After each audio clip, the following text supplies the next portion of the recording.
हरियाणा प्रदेश सरकार के 9 वर्ष पूरे होने पर आज भाजपा जिला कार्यालय कर्ण कमल में बीजेपी द्वारा प्रेस वार्ता की गई। राज्यसभा सांसद कृष्ण लाल पवार समेत बीजेपी प्रवक्ता वीरेंद्र सिंह चौहान, बीजेपी जिला प्रधान समेत मेयर उपस्थित रहे। मीडिया से बातचीत में कृष्ण लाल पवार ने केंद्र और सरकार की 9 साल की उपलब्धियों को गिनवाया। राज्यसभा सांसद कृष्ण लाल पवार ने कहा, केंद्र व प्रदेश सरकार ने ऐसी बहुत सी योजनाएं चलाई हैं जिसका हम लोगों को काफी फायदा मिल रहा है। हरियाणा में सबसे बड़ी उपलब्धि मेरिट के आधार पर युवाओं को रोजगार लगातार हरियाणा सरकार द्वारा दिया जा रहा है। पूर्व केंद्रीय मंत्री वीरेंद्र सिंह पर जब कृष्ण लाल पवार ने सवाल किया, उन्होंने कहा, कोई भी नेता अपने मन की बात रख सकता है। वीरेंद्र सिंह हमारे सीनियर नेता हैं। उन्होंने कहा, वीरेंद्र सिंह मेरे फूफा लगते हैं। मैं अपने फूफा के बारे में ज्यादा जानता हूं, इसीलिए मैं अपने फूफा की बात पर ज्यादा कुछ नहीं कहूंगा। विपक्ष लगातार आरोप लगा रहा है, बीजेपी सीबीआई और ईडी का प्रयोग कर रही है, जिस पर कृष्ण लाल पवार ने कहा, किसी ने कोई भी गलत काम किया है उसके खिलाफ एजेंसी अपनी निष्पक्षता से जांच करती है और कार्रवाई करती है। प्रदेश में दोबारा फिर भारतीय जनता पार्टी की सरकार रिपीट होगी और संगठन ने कल हमारे नायब सैनिक को हमारा प्रदेश अध्यक्ष बनाया है।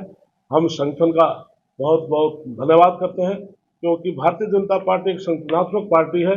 18 करोड़ कार्यकर्ता हमारे पूरे देश में है और मैं विशेष तौर से ओम प्रकाश धनखड़ का इस बात का धन्यवाद करूंगा, जिन्होंने पूरे देश में हर पन्ने के ऊपर पन्ना प्रमुख करके ये साबित कर दिया कि हरियाणा प्रदेश का जो संगठन है बहुत मजबूत संगठन है, और जिन्होंने लगभग 75 हलकों के अंदर पन्ना प्रमुख सम्मेलन भी किए। तो आज बहुत काम करके गए। तो नायब सैनिक भी एक संगठन का कार्यकर्ता है और निश्चित तौर से पूरा प्रदेश के सभी साथी पार्टी को मजबूत के लिए हम नायब सैनिक का भी उनका साथ देकर को मजबूत से आगे प्रदेश को बढ़ाएंगे। मैं आप सबका बहुत बहुत धन्यवाद करता हूँ। जो ये कार्य गिनवाए हैं, ये उपलब्धियां दी या लोगों से किए वादे थे सरकार आने से पहले? इसके लिए सरकार की ये उपलब्धियां हैं। ये सरकार एनालिसिस करती है कि आज जनता क्या चाहती है। इसी प्रकार से माननीय मुख्यमंत्री ने जन संवाद शुरू किए हैं। सभी मेंबर पार्लियामेंट, मिनिस्टर, एमएलए आज गांव के अंदर जा रहे हैं। तो उसमें जो लोगों की जो डिमांड हो, तो नीचे की अचीवमेंट जो लोग जो चाहते हैं, मेहंदी आओ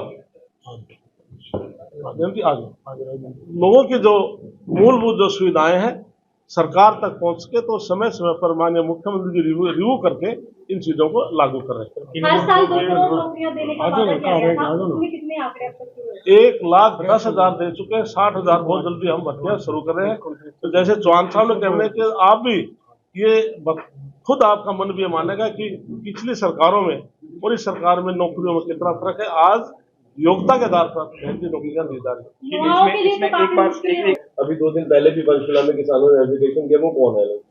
ऐसे प्रजातंत्र में किसान वर्ग है, कोई व्यक्ति हमको अपनी बात कहने का अधिकार है, लेकिन प्रधानमंत्री नरेंद्र मोदी जी ऐसे देश के प्रधानमंत्री जिन्होंने कहा था कि हम स्वामीनाथन आयोग की रिपोर्ट को लागू करेंगे, हम किसान की लागत मूल्य का 2 गुना देंगे।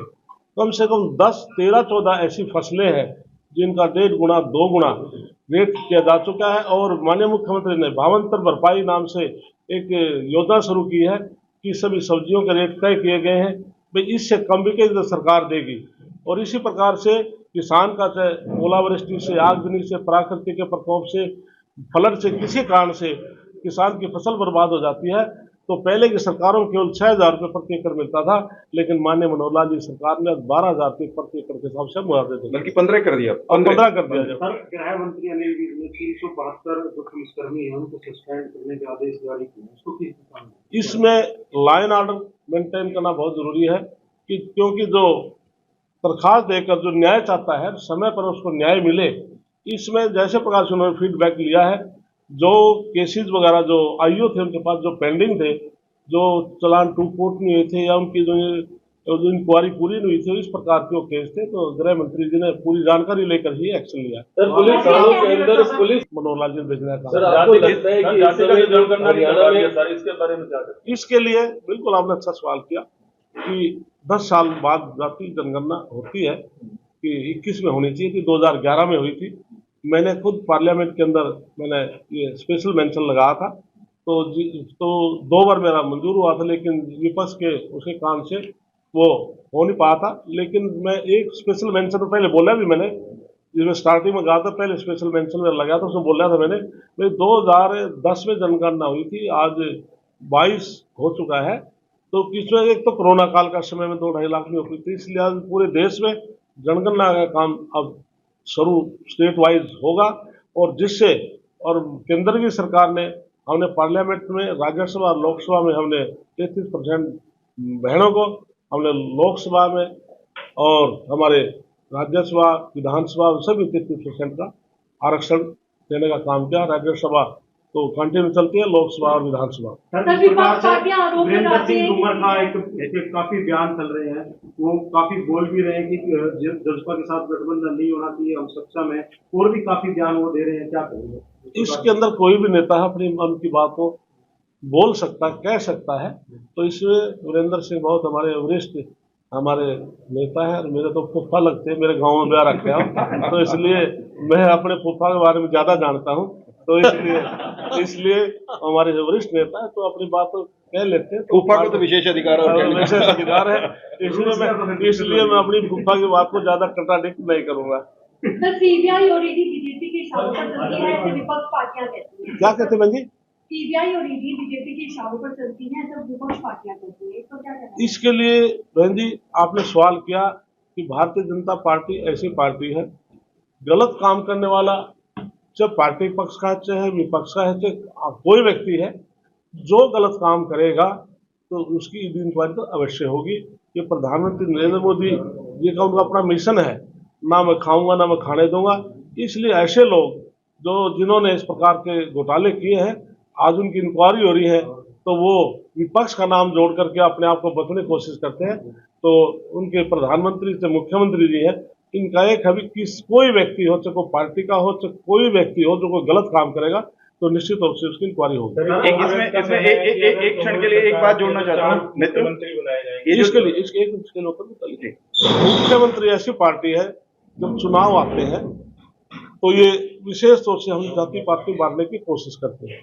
मैं बार बार कहता हूँ, जिस प्रकार से हमारी 4 दिशाएं हैं, पूर्व पश्चिम उत्तर दक्षिण, इनके 4 मुख्यमंत्री होते हैं। एक दिशा में हमारे भूपेंद्र हुड्डा मुख्यमंत्री है, दूसरी दिशा में रणदीप सुरजेवाला मुख्यमंत्री है, एक तो कुमारी शैलजा मुख्यमंत्री है, उधर से किरण चौधरी मुख्यमंत्री है। इनकी केवल मुख्यमंत्री की लड़ाई रहती है, इनका जनता से कोई लेना देना नहीं। जब चुनाव होगा तो निश्चित तौर से भारतीय जनता पार्टी होगा। सीएम तो आपने बता दिया, डिप्टी सीएम की विचार की बात होती है, इसलिए केवल जनता को गुमराह करने की बात है। जाति पाति में बांट करके वोट हासिल करने की वो कोशिश करे, लेकिन जनता बहुत समझदार है, जनता समझ चुकी है कि देश को आगे कौन ले जा सकता है। आज देश के हर नागरिक के एक ही बात है भी, आज देश को आज कोई तो सुरक्षा की दृष्टि से या पहचान की दृष्टि से आज देश को आगे बढ़ा सकता है, तो 15वें स्थान से 5वें स्थान पर लेकर आना ये नरेंद्र मोदी जी की मेहनत है, और उनका लक्ष्य है अगली योजना में 2003 में हम इसको हिंदुस्तान को 3रे स्थान पर लेकर आए। हरियाणा का एजुकेशन सिस्टम कैसे? और प्रदेश में 9 साल पूरे हो चुके हैं। 27 तारीख को हरियाणा प्रदेश के 9 साल पूरे हुए थे, तो पार्टी संगठन ने फैसला लिया था कि पूरे 22 के 22 जिला में जो 9 साल की हरियाणा सरकार की गतिविधियां हैं, केंद्र सरकार की अचीवमेंट है, प्रेस कॉन्फ्रेंस के माध्यम से सभी साथियों ने ड्यूटी लगाई थी। तो मेरी ड्यूटी करनाल की थी, लेकिन माननीय मुख्यमंत्री जी का कल पंचकुला में कार्यक्रम था जिसमें मेरी ड्यूटी थी, मैं वहाँ पर इसलिए मैंने आज की रखी थी। मैं इसके लिए आपसे क्षमा याचना चाहूँगा। तो साथियों, देश के प्रधानमंत्री नरेंद्र मोदी जी जब 2014 में आए और 9 साल के कार्यकाल में माननीय मनोहर लाल जी उनके पद चिन्हों पर चलकर योजनाओं को लेकर के प्रदेश में पूरा विकास कराया, लेकिन नरेंद्र मोदी जी ने चाहे आर्थिक दृष्टि से जो हम 15वें स्थान पर थे, आज हम 5वें स्थान पर हैं। पहचान की दृष्टि से G20 करके ये साबित कर दिया कि 20 देशों की प्रधानगी नरेंद्र मोदी जी ने की, और महात्मा गांधी जी की जो समाधि के ऊपर 27 देशों के राष्ट्रपति और प्रधानमंत्री आते हैं, तो वहाँ पर नरेंद्र मोदी बीच में होते, इससे ज़्यादा हमारी क्या पहचान होगी। तो इसलिए हमारे माननीय मनोहर लाल मुख्यमंत्री ने भी हरियाणा प्रदेश में बहुत के विकास कराए हैं। जिस प्रकार से हमारी गरीब कल्याण योजना, जो कोरोना काल था, तो देश के प्रधानमंत्री नरेंद्र मोदी जी ने एक बात कही थी कि देश का जो गरीब आदमी बहुत चिंतित था, कहा था कि हमें रोटी लॉकडाउन में कहाँ से मिलेगी। प्रधानमंत्री ने कहा था कि सबसे पहले गरीब आदमी के पेट में रोटी जाएगी, नरेंद्र मोदी के बाद में जाएगी। तो हरियाणा सरकार ने भी 27 लाख परिवारों को 5 किलो प्रति व्यक्ति के हिसाब से राशन देने का काम किया और देश में नरेंद्र मोदी जी ने 80 करोड़ लोगों को कोरोना काल से आज तक वो राशन दे रहे हैं। इसी परिवार से हमारे हरियाणा में परिवार पहचान पत्र बनाए जिसमें 45 लाख लोगों ने घर बैठे 397 योजनाओं का लाभ पाया है। ये ऑथेंटिक जो आंकड़े बताऊंगा ऑथेंटिक होंगे 100% आपके सामने।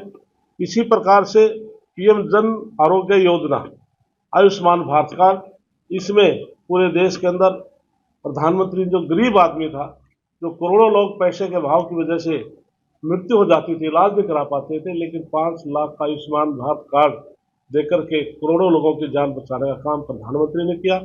और उसी में हरियाणा प्रदेश में 5 लाख बीमा लोगों का हुआ और 30 लाख परिवारों ने इसका लाभ उठाया हरियाणा प्रदेश में। इसी प्रकार से जल ही जीवन मिशन है, तो देश में लगभग 11.7 करोड़ घरों में नल से जल दिया गया है, जबकि हरियाणा प्रदेश में इसमें 30 लाख परिवारों को हमने नल से जल दिया है और अब भी कार्य चल रहा है। हमारा गांव जगमग गांव, जैसे कि चौहान साहब ने बताया कि लगभग 5800 गांव के अंदर 24 घंटे बिजली जारी है। मैं आपकी जानकारी लेकर बताता हूँ, जब 2014 में प्रधानमंत्री नरेंद्र मोदी जी बने तो माननीय मुख्यमंत्री के पास पावर डिपार्टमेंट था, उनको मैं विधानसभा में रिप्लाई देता था। मुख्यमंत्री मुझे दिल्ली पावर डिपार्टमेंट की मीटिंग में जाने का मैं ही जाता था, हमारे पीयूष गोयल मंत्री थे, पावर मिनिस्टर थे। तो उस टाइम आंकड़े ये थे कि पूरे देश में 18,000 ऐसे गांव थे जो बिजली से नहीं जुड़े हुए थे। तो प्रधानमंत्री ने टारगेट दिया कि 1 साल के अंदर पूरे देश में 18,000 गाँव में बिजली दी जाए। तो 1 साल के अंदर साथियों 18,000 गाँव में बिजली देने का काम किया था। इसी प्रकार से हमारे प्रधानमंत्री स्वामित्व योजना, गांव में जो लाल डोरा है, बहुत झगड़े होते थे, लाखों केस आज हरियाणा प्रदेश के अंदर कोर्टों के अंदर चल रहे थे, लेकिन माननीय मनोहर लाल जी ने देश में पहला प्रदेश हरियाणा प्रदेश में जिसमें 25 लाख परिवारों को मालकाना हक देने का काम हमारे माननीय मनोहर लाल जी ने किया। इसी प्रकार से बेटी बचाओ बेटी पढ़ाओ, पानीपत में प्रधानमंत्री जी आए थे। तो लोग ये सोचते हैं भाई पानीपत दिल्ली के नज़दीक था, प्रधानमंत्री ने इसलिए कार्यक्रम रखा भाई, ऐसा नहीं था। कि पूरे देश में सबसे ज़्यादा जो खराब हालात लिंग अनुपात की थी वो हरियाणा प्रदेश की थी। उसमें हमारी बेटियों की 871 1000 के पीछे बेटियां थी, लेकिन आज सरकार ने इतनी मेहनत की है, हमारे अधिकारियों ने मेहनत की है, आज हमारी स्थिति 30 सितंबर तक 1000 बेटियों के पीछे 932 लड़कियां हैं। इसी प्रकार से हमारे पीएम किसान योजना के तहत आज 19 लाख किसानों को हम 4645 करोड़ रुपया उनको हम अनुदान फसल के तौर पर दिया, ब्यौरा दिया, और 12 लाख किसानों को उनके खाते में जो फसल उन्होंने जो बेची थी उनका 85,000 करोड़ उनके खाते में सीधा भेजने का काम हरियाणा सरकार ने किया।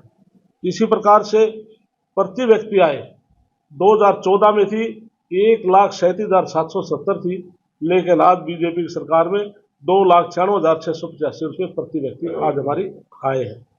खाद्य उत्पादन 2014-15 में था 169.74 लाख टन था, लेकिन आज की सरकार में 185.505 टन आज का हमारा उत्पादन है। चीनी मिल 2014-15 में केवल 11 थी, लेकिन हमारे कार्यकाल में आज बढ़कर वो 14 हो चुकी हैं। और महाविद्यालयों की संख्या जैसे कि चौहान साहब ने बताया कि पहले संख्या 105 थी 2014-15 में, और आज 182 महाविद्यालय हमारे हरियाणा प्रदेश के अंदर इतनी बढ़ोतरी है। मेडिकल कॉलेजों की संख्या 2014-15 में केवल 7 मेडिकल कॉलेज थे, लेकिन आज बढ़कर संख्या हमारी 15 हो चुकी है। इसी प्रकार से विश्व महाविद्यालय की संख्या 2014-15 में 43 थी और आज बढ़कर वो 56 हो चुकी है। और राज्य के जो ITI प्रशिक्षण सेवाएं जो 14-15 में 142 थे, जो आज बढ़कर के 192 हो चुके हैं। और हमारे ग्राम पंचायतें पढ़ी लिखी पूरे देश में हरियाणा प्रदेश ऐसा है जिसमें पढ़ी लिखी पंचायतें, और हमारी महिलाओं को हमने 50% उनको प्रतिनिधि देने का भी काम किया। मेरा पानी मेरा विरासत, इसको क्योंकि आज जो अपर पैडी लगती है वहाँ पर पानी कंजम्पशन ज़्यादा होता है, हमारे 22-23 जो ब्लॉक डार्क जोन में आ चुके हैं, इसलिए मुख्यमंत्री ने योजना बनाई पानी को बचाया जाए।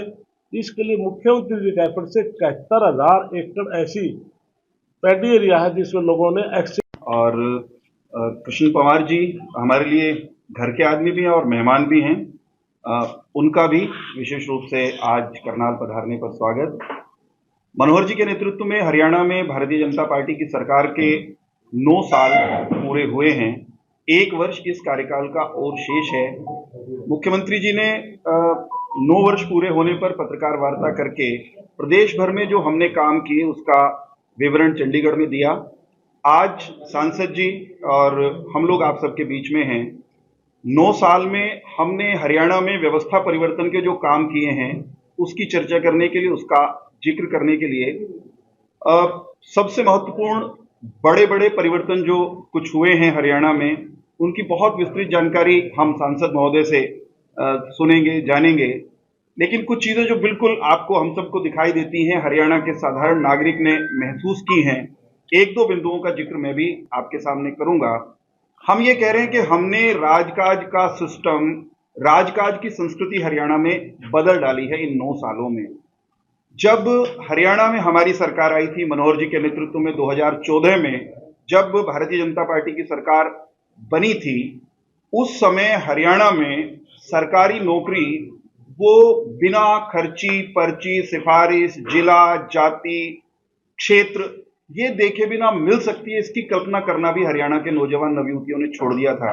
मैं निजी तौर पर यह मानता हूं कि सबसे बड़ा क्रांतिकारी परिवर्तन अगर कोई हुआ है इन 9 सालों में तो वो ये हुआ है कि अब हरियाणा के नौजवान नवयुवती, उनके मन में एक विश्वास जाग गया है कि हरियाणा की भर्तियां वो बिना खर्ची पर्ची के मेरिट पर होती हैं। इसलिए सब कोचिंग इंस्टीट्यूट्स में अगर आप स्वयं जाकर भी देखेंगे तो और पूछेंगे वहां पर तैयारी करने वाले बच्चों से, तो वो ये कहेंगे साहब कि हम हरियाणा की परीक्षाओं की, प्रतियोगी परीक्षाओं की तैयारियां कर रहे हैं।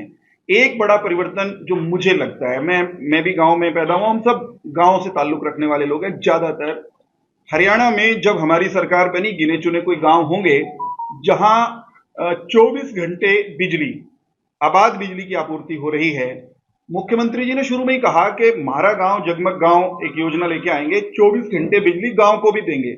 हमें भी लगता था कि ये तो हो नहीं सकता, बहुत टेढ़ा काम है, ये तो औखा काम है, गांव में बिजली क्यों कर जाएगी। तो एक बड़ी आपने देखी वो एक बड़ी उपलब्धि ये है कि अब हरियाणा में करीब 5800 गांव ऐसे हैं जहां हम 24 घंटे आबाद निर्बाध बिजली दे रहे हैं। इस सरकार के कार्यकाल, ये वाला कार्यकाल पूरे होने से, यानी अगले 6-8 महीने के भीतर भीतर हम हरियाणा के लगभग हर गांव में 24 घंटे बिजली की व्यवस्था कर देंगे। अपने करनाल में भी कुछ ऐसी अच्छी चीजें हुई हैं जो उल्लेखनीय हैं। 2014 तक यूनिवर्सिटी जो है करनाल में थी क्या कोई, जब हम कहते थे तो ये था भी ना, भी करनाल में तो यूनिवर्सिटी को नहीं, कॉलेजों की संख्या भी सीमित थी। इस अवधि में 2 नए विश्वविद्यालय वो करनाल जिले को मिले, महाराणा प्रताप बागवानी विश्वविद्यालय, उद्यान विश्वविद्यालय और पंडित दीनदयाल उपाध्याय चिकित्सा विश्वविद्यालय कुटेल, ये दोनों विश्वविद्यालय ये फंक्शनल हो गए हैं, आपकी जानकारी में है ही। दोनों में कोर्सेज शुरू हो गए, कैंपस का निर्माण शुरू हो गया और कुटेल का विश्वविद्यालय 1200 करोड़ से ज्यादा का निवेश होकर के वहां काम बहुत तेज गति से हो रहा है। 10 ब्लॉक, 10 टावर बनकर के तैयार हैं, अस्पताल की बिल्डिंग लगभग तैयार है, बहुत जल्द उसका हम लोकार्पण करते दिखेंगे। इसी तरह महिला कॉलेज पाड्ढा में, जुंडला में, तरावड़ी में, ऐसे जो चीजें पहले हो नहीं रही थी वो हमने करनाल में भी होती हुई देखी हैं। हर क्षेत्र में करनाल भी आगे बढ़ा है, अपना क्षेत्र भी आगे बढ़ा है।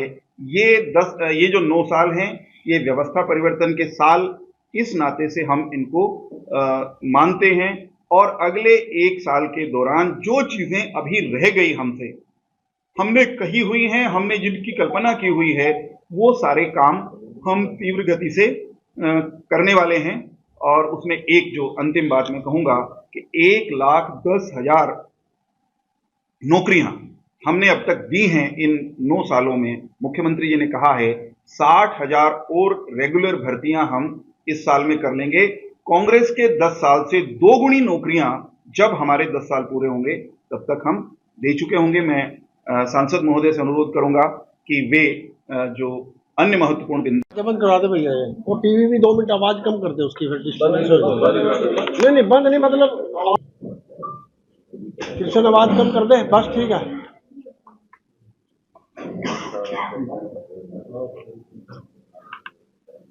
आज की इस प्रेस वार्ता में उपस्थित हमारे राज्यसभा के सांसद परम आदरणीय श्रीमान कृष्णलाल पंवार जी, हमारे प्रदेश के प्रवक्ता भाई वीरेंद्र चौहान जी, मेरे साथ जिला में महामंत्री सुनील गोयल जी, राजवीर शर्मा जी, और उपस्थित सम्मानित सभी सोशल मीडिया, इलेक्ट्रॉनिक मीडिया। अपने आसपास से जुड़े ऐसे ही अपडेट्स पाने के लिए देखते रहिए अंबाला ब्रेकिंग न्यूज। हमें फेसबुक पर लाइक करें, यूट्यूब पर सब्सक्राइब करें और अपने एप्पल और एंड्रॉयड मोबाइल फोन के प्ले स्टोर से हमारी app Ambala breaking news download करें।